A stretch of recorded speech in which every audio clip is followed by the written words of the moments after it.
地方你去過啦，就企喺度，我打開把遮，喺機場嘅大堂入面我就打開把遮。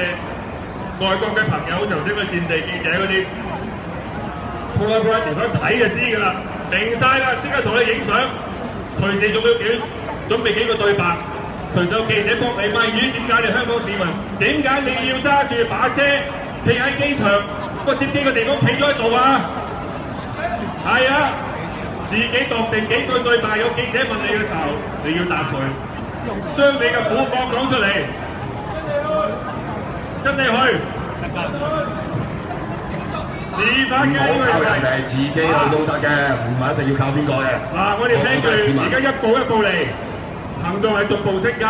聽日就談判，一步一步去升級。學生亦都有學生嘅諗法，係咪？學生咧一講咧一呼百應，亦都可以大家一齊去做嘅。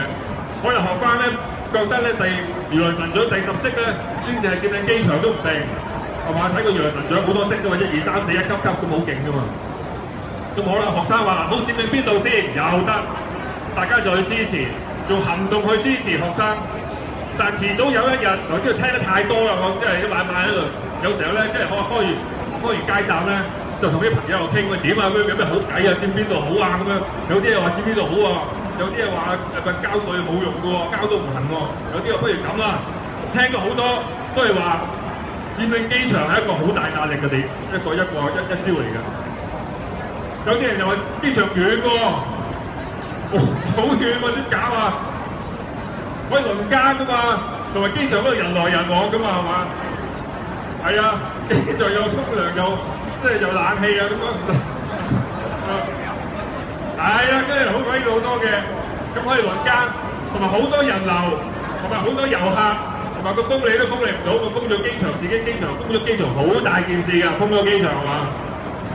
呢度落去可以揾啲警察嗰啲嘢攔住你，去機場我都唔知佢點樣攔法，話你可以行嚟行去，所以好多玩法嘅，玩法叫創意。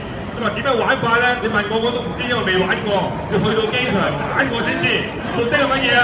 比較你呢個精佢，睇咗好，或者帶定最緊要嗰樣係咩啊？遮係啦，記得帶把遮，遮上邊就寫咗好多咩口號啊，嗰啲咩有嗰啲乜嘢，帶齊啦，好，係啦，係，好多謝你，係啦，我哋整裝待發。仲有好多嘢可以做嘅，呢啲都係不合作運動，我哋一齊嚟做，因為官逼民反。